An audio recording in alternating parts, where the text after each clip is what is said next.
भक्तजनों, प्रेमियों, साधु संतों, इस सत्य अध्यात्म वीडियो को आगे से आगे शेयर जरूर करें। सत साहेब जी। साधु सत साहेब, सत साहेब, सत साहेब, सत साहेब। जय सतगुरु साईं अरुण जी महाराज को प्रणाम। जय सतगुरु कबीर साहिब को प्रणाम। जय सतगुरु नानक साहब को प्रणाम। जय सतगुरु रविदास जी महाराज को प्रणाम। जय सतगुरु भगवान बुद्ध को मेरा कोटि कोटि प्रणाम। आप सभी भक्तजनों, प्रेमियों, साधु संतों, छोटे बड़े, माताओं बहनों, सभी मानव जाति को मेरा कोटि कोटि प्रणाम। सत साहिब, सत साहिब, सत साहिब। तो भक्तजनों, प्रेमियों, आज का जो हमारा सत्संग है वो बहुत ही महत्वपूर्ण सत्संग है। ऐसा सत्संग और ऐसी बात, ऐसा विचार, एक सत्य कि आज का जो सत्संग है वो चैलेंज कर देने वाला है। चैलेंज कर देने वाला ये है ढोंगियों और पाखंडियों और नकली धर्मगुरु ठेकेदारों और नकली संतों और नकली भक्तों के लिए पूरा चैलेंज है इस वीडियो में। और चैलेंज इस तरीके से है कि आप सोच भी नहीं पाएंगे। क्या कोई ऐसी बात कह सकता है? आप विचारिएगा, इस वीडियो को पूरा देखिएगा और विचारिएगा। और हमारी ये वीडियो पूरी की पूरी चैलेंज भरी है उन ढोंगियों के लिए, उन नकली संतों के लिए, उन नकली धर्मगुरु के बने बैठे उनके लिए, और उनके लिए भी जो ठेकेदार बने बैठे हैं अलग अलग धर्मों के, वो अपने आप में कह रहे हैं कि हम मानव जाति को सही रास्ते पे चला रहे हैं, सही दिशा में चला रहे हैं। अगर वो ऐसा कर रहे हैं तो फिर खुद क्यों गद्दी पर बैठे? औरों की तरह भी चले। जो और मानव जाति चल रही है उसी तरह वो क्यों नहीं चलते? कुछ ऐसी बातें हैं जिनके लिए, देखिए, जो ये नकली धर्मगुरु ढोंगी और पाखंडी है ना, अंधभक्त है, इनको किसी मानव जाति से कोई लेना देना नहीं है, बिल्कुल भी नहीं। इनको अगर मानव जाति से कोई लेना देना होता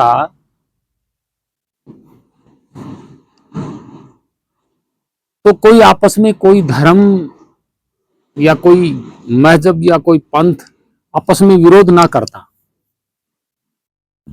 सबसे बड़ी बात तो है विरोध करना। तो विरोध तो सत्य मार्ग में होता ही नहीं है, और ना ही सत्य मार्ग होता है विरोध करना। देखिए, ग्रंथों को मानने वाले विद्वान कुछ और साबित करने में जुटे हुए हैं। संत पंथ को मानने वाले जो गुरु हैं, संत है, वो कोई और साबित करने में लगे हुए हैं। अलग अलग धर्मों के, अलग अलग पंथों के जो विद्वान बने बैठे हैं वो सब अलग अलग साबित करने में जुटे हुए हैं। कहाँ? अपने अपने ग्रंथों में, जिसकी खोज में लगे हुए हैं, जिसको खोजते घूम रहे हैं ग्रंथों में। कहीं आसमान में घूम रहे हैं, खोज रहे हैं, कहीं कहीं कहीं खोज रहे हैं, कहीं मंदिरों में खोज रहे हैं, कहीं मस्जिदों में खोज रहे हैं, कहीं कहीं कहीं खोज रहे हैं, लेकिन मिला नहीं किसी को। ऐसी बातों पे कुछ चर्चा करेंगे हम, ढोंगी और पाखंडी गुरुओं के लिए। ये वीडियो बहुत अहम है और समझोगे तो सच्चाई भी सामने आएगी। किसी भगत ने हमसे सवाल पूछा है क्या जीव, आत्मा, आत्मा, परमात्मा क्या होते भी हैं या नहीं? बड़ा महत्वपूर्ण सवाल है। और इसी सवाल पे ये वीडियो बनेगी और उन ढोंगी पाखंडियों के लिए खुला चैलेंज है इस वीडियो के माध्यम से। पहले भी मैं चैलेंज कर चुका हूं, लेकिन आज कुछ और नई बातें हैं इसमें, समझने वाली बातें हैं। तो भक्तजनों, प्रेमियों, साधु संतों, ठीक है, अच्छी बात है, आप के अंदर जिज्ञासा है कुछ नया ज्ञान जानने की, कुछ नई बात जानने की। मैं आपका धन्यवाद करता हूं जो आप लोग ऐसी वीडियो को देखते हो और फिर विचारते हो बुद्धि विवेक से। देखिए भक्तजनों, प्रेमियों, ना ही तो मैं इस धरती से अलग हूं, मेरा ये शरीर धरती से अलग नहीं है।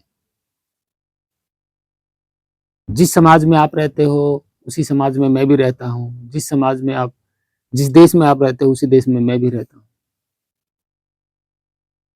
ऐसा नहीं है कि हम अलग हैं, किसी से अलग नहीं है। और बहुत सारी बातें ऐसे मैं बताऊंगा आपको। कि शुरुआत करते हैं हम उस जो प्रश्न किया गया है, जो सवाल किया गया है, उस पे बात करते हैं और उसी से ये वीडियो पूरी की पूरी अहम वीडियो बनेगी। बहुत अच्छी ज्ञानवर्धक वीडियो बनेगी।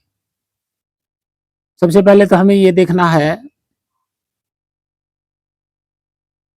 वैज्ञानिक तौर पे भी और एक आम तौर पर भी। आम तौर पर तो आप समझ ही रहे होंगे कि चींटी जितनी छोटी होती है, चींटी से भी छोटा जीव कई बार हमारी आंखों के सामने होता है तो हम उसको देख लेते हैं, चलता हुआ देख लेते हैं जमीन में, चींटी को भी देख लेते हैं। चींटी से और ऊपर बड़े होते हैं उनको भी देख लेते हैं। ये तो हमारा आमतौर पर है, आमतौर में आता है। अभी हर कोई देख लेता है, कोई चीज वस्तु है। और हवा जब चलती है तो हमारे शरीर को स्पर्श करते हुए चली जाती है और हमें जब गर्मियों में लू चलती है तो वो गर्म स्पर्श होके आती है। तत्व है तभी तो गर्म हो रहा है ना, तभी तो हवा गर्म हो रही है। तत्व है, वो पदार्थ है, भले हमें दिखाई ना दे लेकिन पूरे शरीर को स्पर्श कर जाती है। और ठंडी में जब वो चलती है हवा तो वो ठंडी होके आती है, तत्व है तभी तो ठंडा होता है।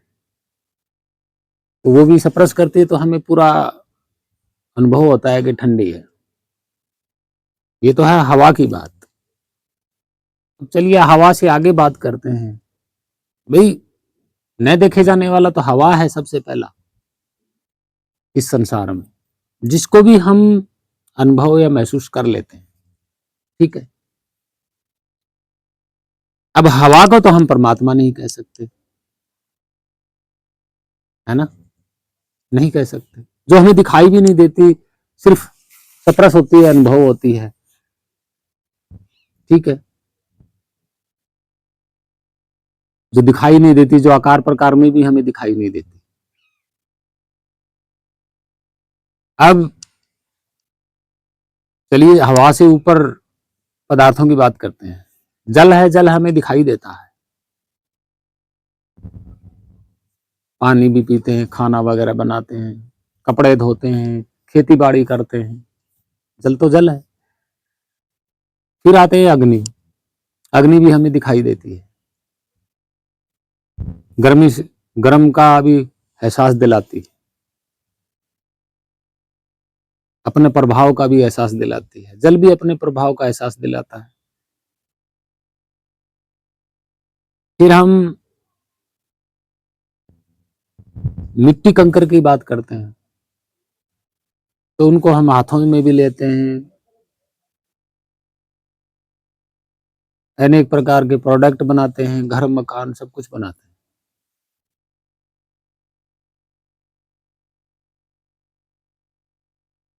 और उसके बाद आता है प्रकाश।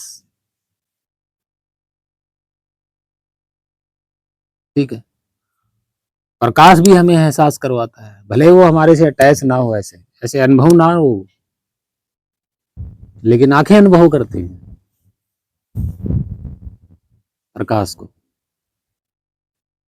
हमें पूरी तरह शो हो जाता है, मालूम हो जाता है।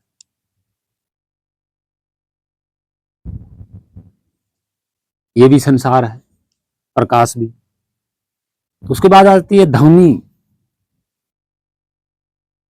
ध्वनि जो होती है, किसी की आवाज, वो हमें सुनाई देती है, कानों के जरिए पूरा अनुभव करवाती है।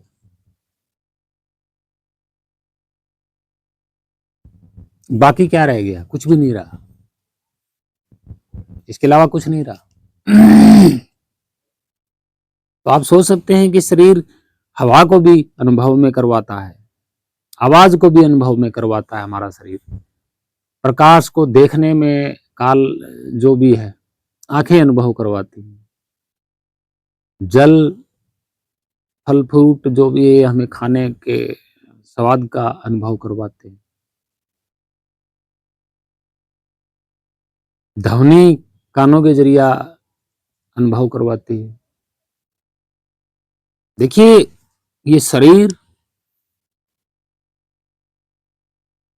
संसार के अकॉर्डिंग ही बना है। प्रकृति, भाई प्रकृति और परिवर्तन से ही ये शरीर बना है। तो भाई ये शरीर जो बना है, ये संसार के हर एक चीज का अनुभव करवाती है शरीर। बिल्कुल। लेकिन शरीर, जो शरीर को चलाने वाला है,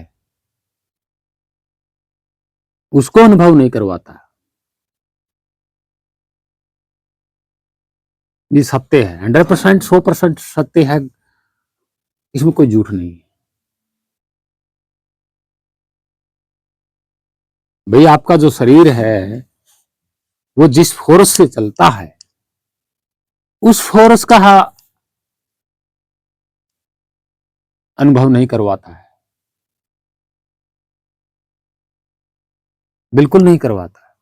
अगर अनुभव करवाता होता तो आपको पता लग जाता शरीर के जरिए कि आप कहां बैठे हो शरीर में,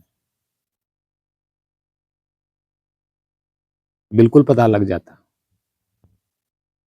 देखिए, प्रकाश का कोई वजन नहीं है हम पे, प्रकाश का हमारे शरीर पे कोई वजन नहीं होता, फिर भी हमें आंखों के द्वारा प्रकाश का पता लगता है, अंधेरे का पता लगता है। हवा दिखाई नहीं देती, फिर भी शरीर बता देता हवा चल रही है। आवाज आ रही है, कान बता देते हैं आवाज आ रही है।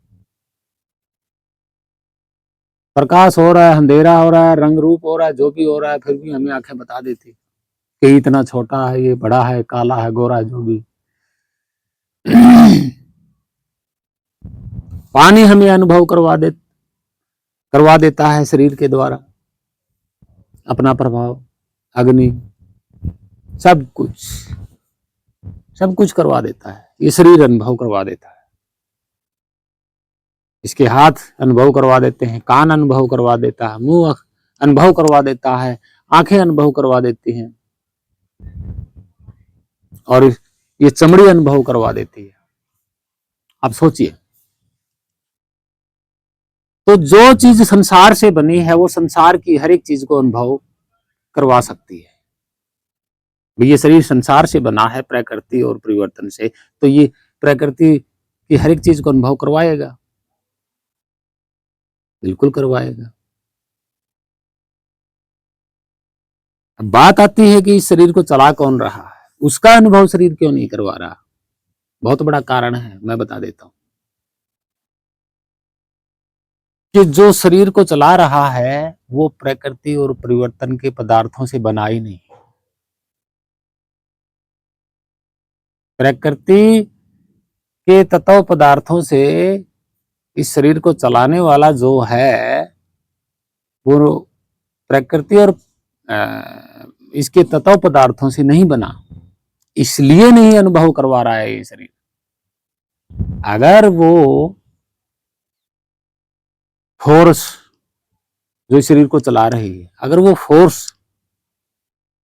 अगर प्रकृति के तत्वों से बना होता, मिट्टी, अग्नि, जल, वायु, हवा, जिन चीजों से भी वो बना होता, तो ये शरीर अनुभव करवा देता। अगर वो जल के तत्व से बना होता तो भी शरीर अनुभव करवा देता, क्योंकि प्यास बुझाता है जल। अग्नि तत्व से बना होता तो हमारी जलन हो जाती शरीर में कहीं न कहीं।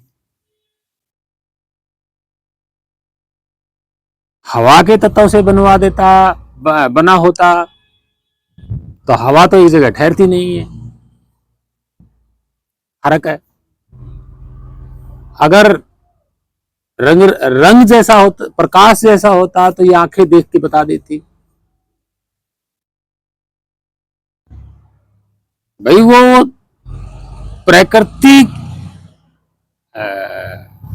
प्रकृति जो है, ये संसार, इसके किसी तत्व पदार्थ से कोई चीज बनती है तो शरीर हमें अनुभव करवा देता है, 100% अनुभव करवा देता है, इसमें कोई शक नहीं। लेकिन जो प्रकृति और इस परिवर्तन से जो परे बना है, इनसे अलावा जो बना हुआ है, उसका अनुभव तो उसी का स्वरूप करवा सकता है। शरीर कैसे करवाएगा? आप सोच सकते हैं इस बात को?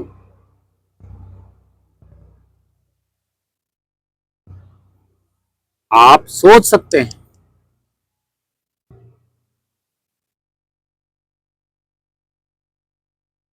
प्रकृति में जितने तत्व पदार्थ बनते हैं तो ये शरीर अनुभव करवा देता है, लेकिन वो प्रकृति तत्व पदार्थों से बना नहीं, इसलिए शरीर अनुभव नहीं करवा सकता, बिल्कुल भी नहीं करवा सकता,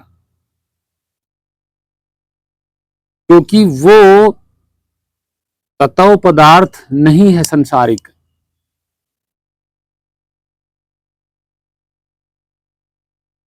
अगर तत्व पदार्थ से बना है तो ये शरीर बना है, और ये शरीर तत्व पदार्थ से बना है तो तत्व पदार्थ को ये अनुभव करवा पाएगा। लेकिन इसको चलाने वाला है वो तो प्रकृति के किसी चीज से बना ही नहीं, तो फिर ये शरीर कैसे अनुभव करवा देगा? बताइए जरा। नहीं करवा सकता, बिल्कुल नहीं करवा सकता। तो हमें ये समझना चाहिए कि वो कौन है, ठीक है, ये जानना जरूरी है। तो इसी को बोलते हैं तत्व ज्ञान। अब जो शरीर से, शरीर के द्वारा अनुभव हुआ ही नहीं, ना जीवात्मा अनुभव हुई, ना आत्मा अनुभव हुई, ना परमात्मा अनुभव हुआ, आज तक शरीर के द्वारा कभी नहीं हुआ। तो फिर कैसे ग्रंथों में लिख दिया गया भाई कि जीवात्मा भी होती है, आत्मा भी होती है और परमात्मा भी होता है? जरा सोचिए, समझिए एक बार इस बात को।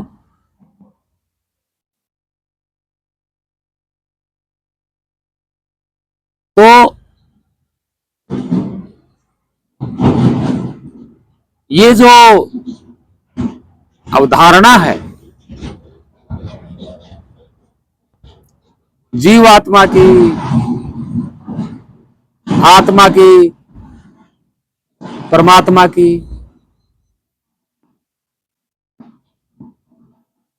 ये कैसे उत्पन्न हो गई भाई? अगर जीव आत्मा, आत्मा और परमात्मा तीनों ही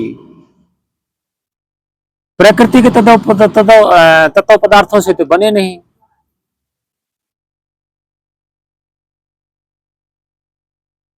तो आप कैसे यकीन करोगे? कैसे यकीन कर सकते हो आप? बताइए जरा। ये डब्बा है, आप दो देख रहे हैं, इस डब्बे को आंखें भी अनुभव करवा रही है और ये शरीर भी अनुभव करवा रहा है। बिल्कुल करवा रहा है। क्यों करवा रहा है? क्योंकि यही डब्बा प्रकृति के परिवर्तन तत्व पदार्थों से बना है। इसलिए, क्योंकि ये शरीर और ये डब्बा दोनों ही प्रकृति तत्व पदार्थों से बने हैं, तो तत्व पदार्थ की ही पहचान करवा सकता है। लेकिन जो तत्व पदार्थ है ही नहीं, उसका अनुभव तत्व पदार्थ कैसे करवाएगा? तत्व पदार्थ तो जानता ही नहीं है उसको। ठीक, ये शरीर उसको नहीं जानता है। किसको? कि इस शरीर को जो फोर्स चला रही है वो तत्व पदार्थ नहीं है, इसलिए ये शरीर अनुभव नहीं करवाता।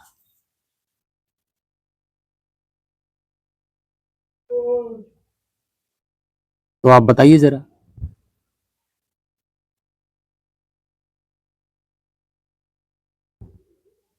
कैसे देख लिया जीव को और जीव आत्मा को और आत्मा को और परमात्मा को? किसने देखा भाई? वो तत्व पदार्थ इस प्रकृति से बना ही नहीं।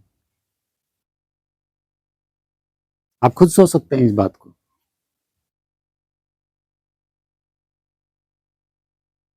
तो ये वेद पुराण शास्त्र गीता वगैरह लिखने वालों ने कहाँ देख लिया उसको? कैसे अनुभव कर लिया? किससे अनुभव की? ध्यान से। तो ध्यान किस पे लगाया?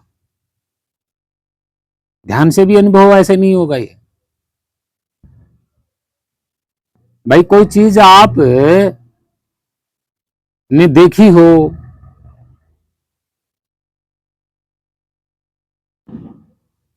या सुनी हो या मुख से बोली हो,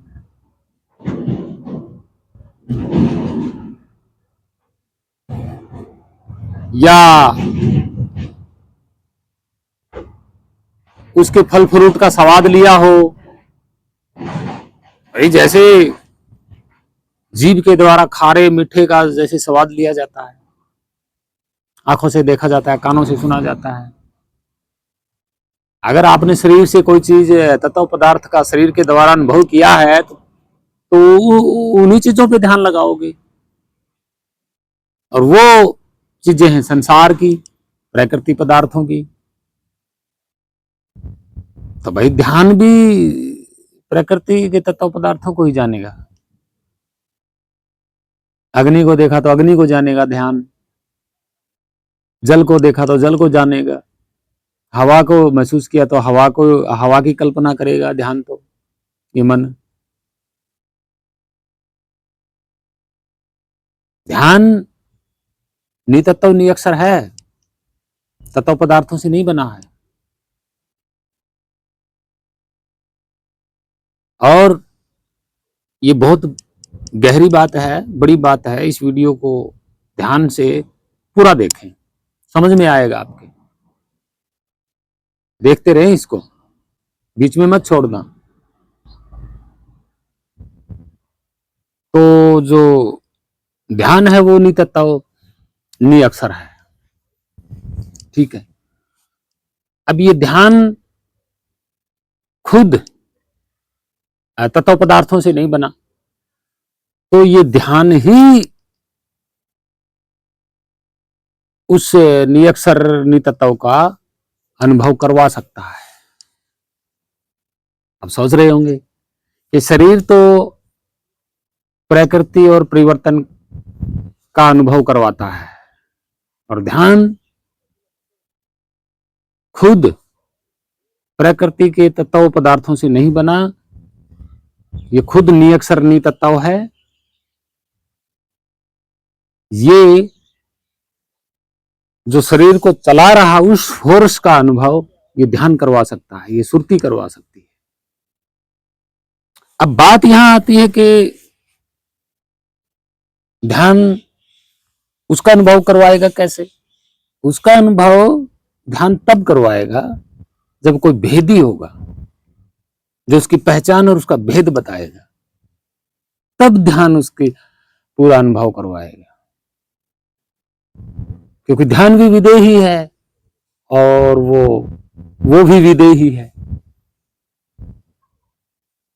यानी कि विदेही ही विदेही का अनुभव करवा सकता है और देही का अनुभव करवाता है।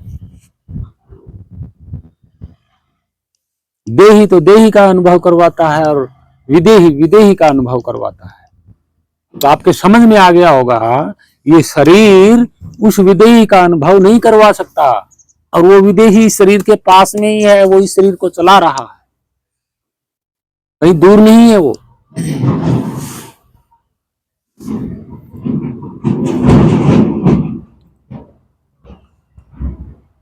अब और कुछ बताते हैं आगे कि संसार की हर एक चीज हिस्सों में बांटी जा सकती है। संसार की हर एक चीज हिस्सों में बांटी जा सकती है। प्रकाश को भी हिस्सों में बांटा जा सकता है, अलग अलग। जैसे कोई लाल रंग की लाइट है, कोई पीले रंग की लाइट है, वो अलग अलग हिस्से दिखाई देंगे आपको। जल को अलग अलग हिस्सों में बांटा जा सकता है। यहां तक कि इस धरती को भी अलग अलग हिस्सों में बांटा जा सकता है। हालांकि बंटते नहीं है, लेकिन टुकड़े जरूर बिखर सकते हैं इसके।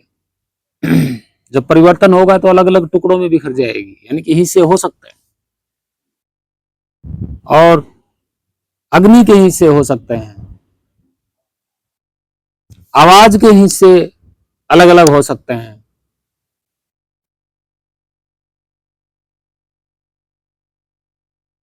आंखें अलग अलग हिस्सों को देख सकती है। ये शरीर अलग अलग हिस्सों को पकड़ सकता है। ये शरीर दो हिस्सों की हवा को अनुभव कर सकता है। क्या इधर इस हिस्से में ठंडी हवा को ये अनुभव कर सकता है और इस हिस्से में गर्म हवा को अनुभव कर सकता है।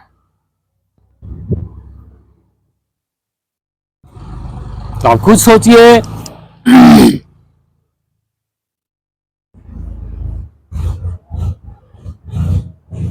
आप खुद सोचिए, ये शरीर तो प्रकृति की हर एक चीज का अनुभव करवा सकता है, लेकिन जो शरीर चला रहा है, शरीर उसका अनुभव क्यों नहीं करवाता? कारण वही यही है कि प्रकृति से नहीं बना वो। तो उसका अनुभव कौन कराएगा?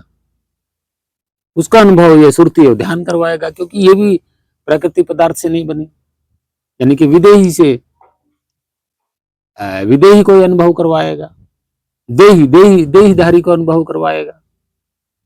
तो आप खुद सोचिएगा, जब किसी ने शरीर के द्वारा जीव आत्मा और परमात्मा का अनुभव ही नहीं किया किसी ने, तो ग्रंथों में कैसे लिख दिया इसका वर्णन कि वो बना रहा है, वो चला रहा है, वो सब कुछ कर रहा है। और वो तीन हिस्सों में हो सकता है, ये किसने कह दिया? भाई जीव आत्मा और फिर परमात्मा कैसे हो गया वो तीन हिस्सों में? बताइए जरा।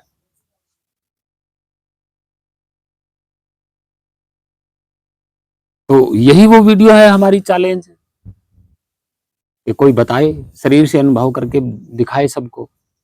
भाई एक आदमी अगर शरीर से अनुभव कर लेगा तो सारी दुनिया शरीर से अनुभव करेगी, और सारी दुनिया शरीर से क्या अनुभव कर रही है? प्रकृति और उसका परिवर्तन, इसके अलावा कुछ नहीं।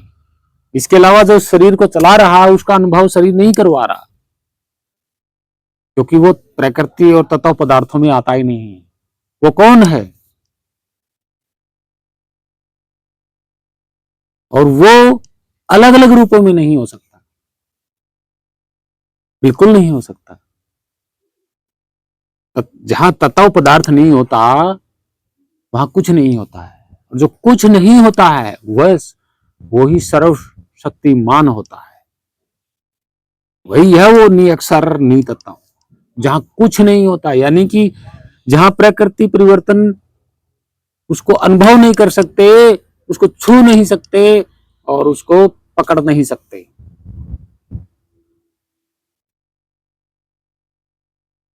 उसको जला नहीं सकते, उसको काट नहीं सकते, उसको उसका कुछ नहीं बिगाड़ सकते। कौन? इस खाली स्थान का कोई कुछ नहीं बिगाड़ सकता।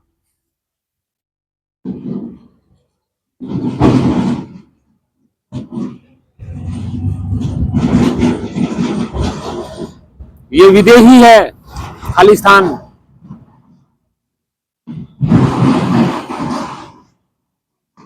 ये मैं हाथ हिला रहा हूं, देखिए खाली स्थान किसी को पकड़ के नहीं रख सकता, और ना ही खाली स्थान को कोई पकड़ पकड़ सकता।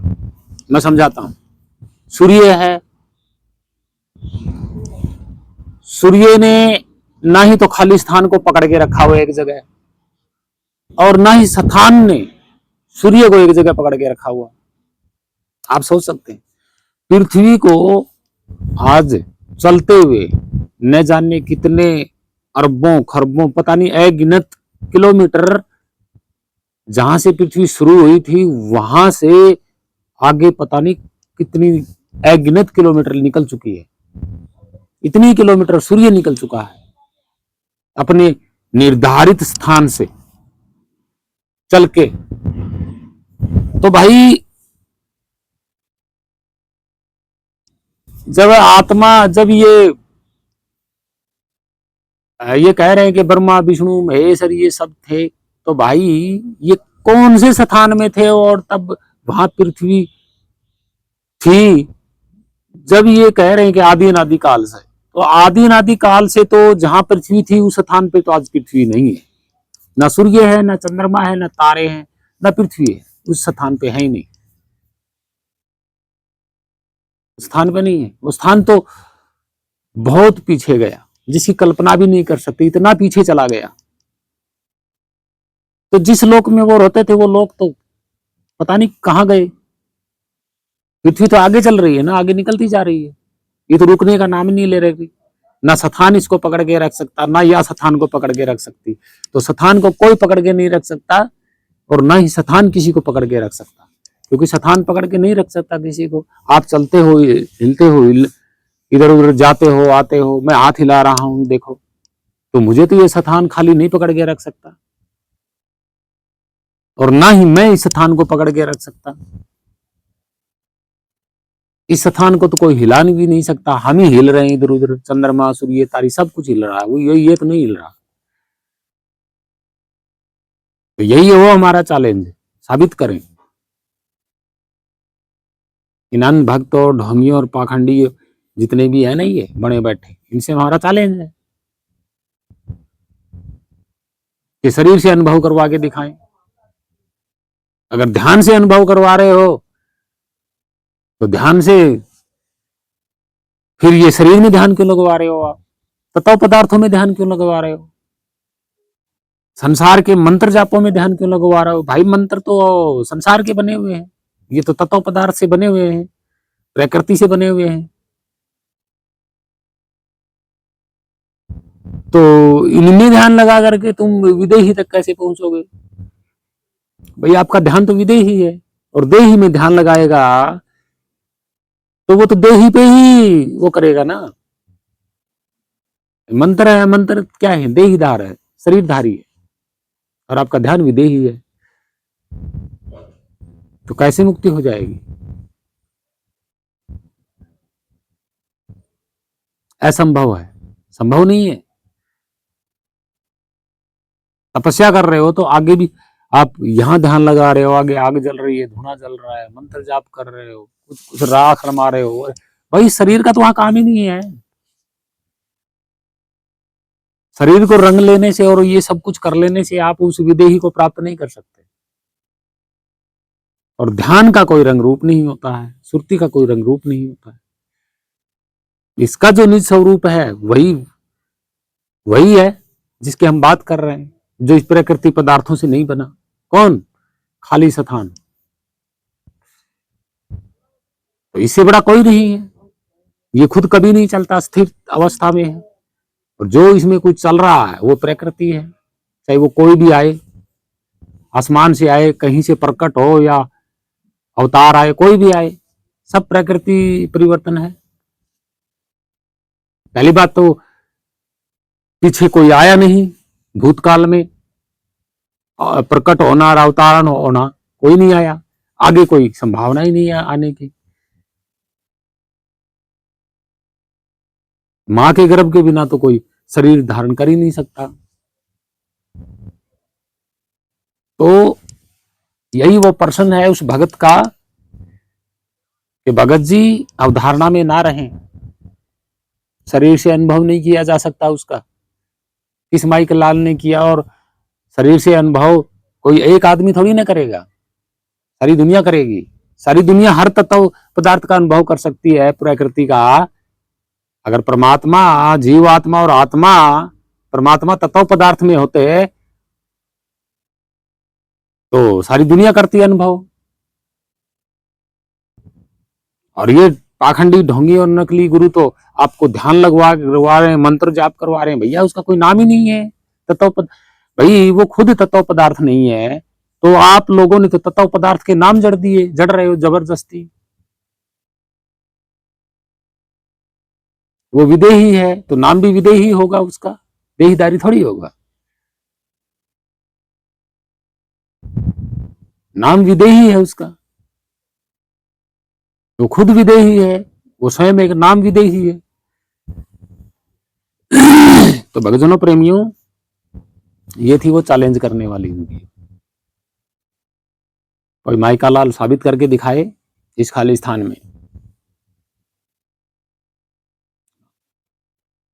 आंखें सिर्फ उसी चीज को देख पाएंगी जो तत्व पदार्थ है, कान सिर्फ उसी चीज को सुन पाएंगे जो तत्व पदार्थ है, मुंह सिर्फ उसी चीज को बोलेगा जो तत्व पदार्थ है, हाथ उसी चीज को पकड़ेंगे जो तत्व पदार्थ है, चमड़ी उसी चीज को स्पर्श करेगी जो तत्व पदार्थ है।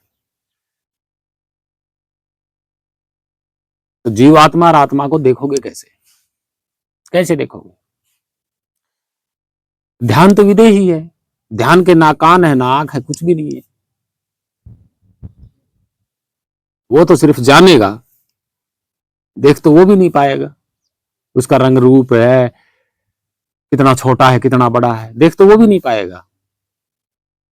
देखेंगी छोटा बड़ा देखने के लिए तो आंखें चाहिए, रंग रूप छोटा बड़ा ये देखने के लिए आंखें चाहिए।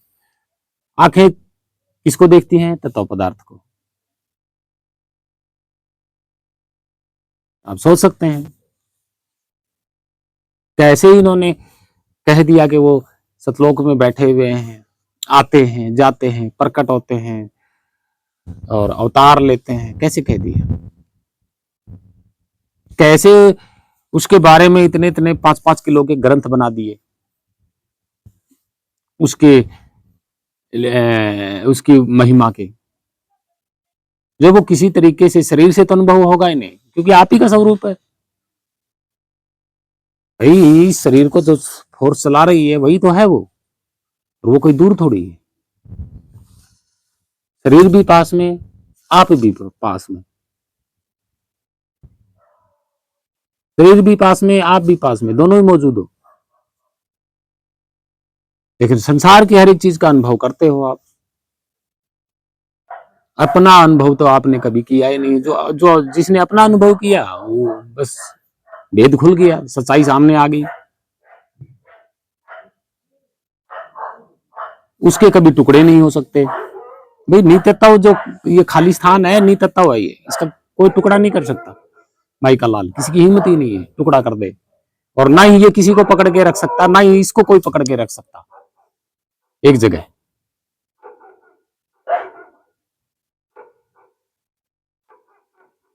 और जिसने इसको पकड़ लिया तो इसी की तरह स्थिर हो जाएगा, इसी की तरह स्थिर हो जाएगा।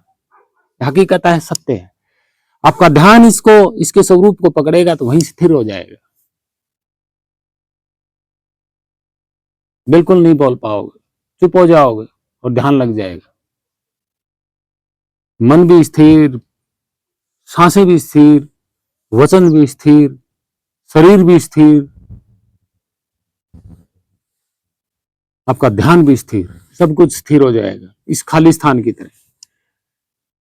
आप सोच सकते हैं कि ये नकली संत गुरु धर्म ढोंगी ये कैसे कैसे देवी देवताओं के हैं, कैसे कैसे भगवानों के हैं, संस्कृत से निकाले हुए ये मंत्र जाप करवा रहे हैं। क्या है ये? देहीधारी शरीरधारी है, इनको शरीरधारी ही अनुभव करेगा, और शरीरधारी को अनुभव करता है तो वहां मुक्ति नहीं होती। इसकी मन की, इस जीव की, इस चित्त की। ये जीव चित्त अपने स्वरूप को भूल चुका है, और वो स्वरूप यही है। शरीर को भी चला रहा है ये, और अपने आप को भी भूला हुआ है। यही है वो खेल। तो भेदी सतगुरु इसका क्या बताते हैं? इस ध्यान को टिकने के लिए भेद और पहचान बताते हैं। जहां ध्यान टिक जाए, जहां ध्यान टिक गया वहीं सब कुछ स्थिर हो जाएगा। वहां नाना आना है ना जाना है।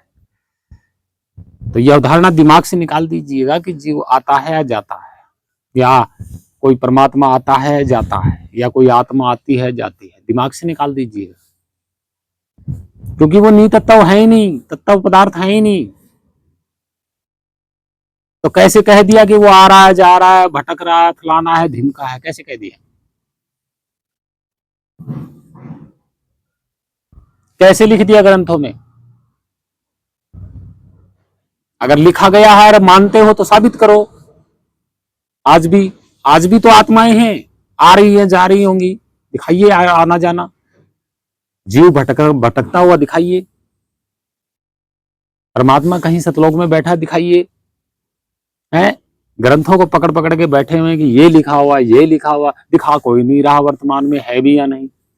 भक्तजनों प्रेमियों, ये थी वो चैलेंज वाली वीडियो, और ये उस भगत का उत्तर है कि भगत भ्रमित ना हो, बिल्कुल भी मत होना भ्रमित इन ग्रंथों के चक्कर में। ना जीव होता है, ना आत्मा होता है, ना परमात्मा होता है। और जीव एक छोटी चीज को कहते हैं। जैसे पानी में छोटा सा होता है ना, छोटा सा जानवर पानी जैसा रंग का, वो उसको जीव बोला जाता है। जिसका भारी भरकम शरीर नहीं होता है। हम कहते हैं ना छोटे छोटे जीव, तो छोटे छोटे शरीर वालों को ही जीव कहा जाता है। ठीक है। और आत्मा एक जीते जागते मनुष्य को ही कहा जाता है। ठीक है। और जीता जाता मनुष्य जो होता है ये शरीरधारी होता है। अन्य बड़े जानवरों का जो शरीर होता है, शरीरधारी को ही आत्मा कहा जाता है,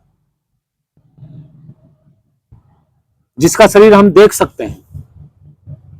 परम आत्मा वो होता है जो कोई अपने स्वरूप को जान लेता है। कोई मनुष्य अपने स्वरूप को जान लेता है,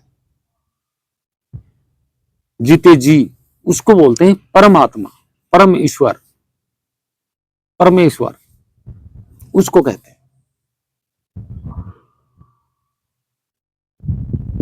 आपके स्वरूप के तीन हिस्से नहीं है, बिल्कुल नहीं। ना ही आपका स्वरूप कहीं से आया और ना कहीं जाता। आपका स्वरूप नहीं पकड़ा जा सकता, ना देखा जा सकता, ना सुना जा सकता, ना बोला जा सकता, ना सूंघा जा सकता, ना उसका स्वाद चखा जा सकता। तो कैसे लिख दिया होगा ग्रंथों में? मन घड़ंत साफ नजर आता है। ये तो मन घड़ंत लिखा हुआ है सब कुछ। तो भक्तजनों प्रेमियों, भेदी ही भेद बता सकते हैं। ध्यान विदेही, शब्द विदेही, यानी कि नाम विदेही, दोनों मिले तो मिटे संदेह। यही सत्य है। तो आशा करता हूं भक्तजनों प्रेमी साधु संतों ये वीडियो अच्छी लगी होगी, और उन सभी नकली धर्मगुरु पाखंडियों को और नकली अंध भक्तों को सबको चैलेंज है कि वो साबित करें, जो उनके ग्रंथों में लिखा है उसको साबित करें। अगर साबित नहीं कर सकते तो दुनिया को भ्रमित करना छोड़ भी दें, छोड़ दें। फायदे में रहोगे। दुनिया को, मानव जाति को भ्रमित करना छोड़ दें। अगर नहीं छोड़ रहे हो तो ग्रंथों में जो लिखा है उसको साबित करें।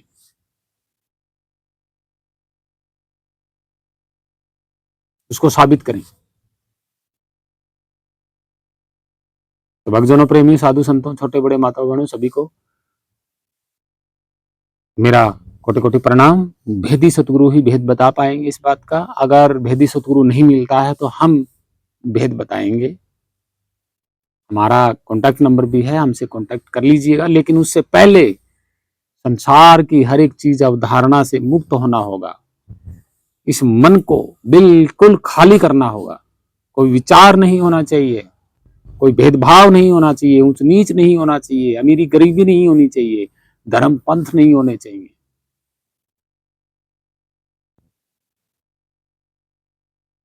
इस शरीर पे लपेटा नहीं होना चाहिए किस चीज का, तिलक, माला, कंठी, भगमे, वस्त्र, इन चीजों का कोई लपेटा नहीं होना चाहिए इस शरीर पे। सिंपल होना चाहिए।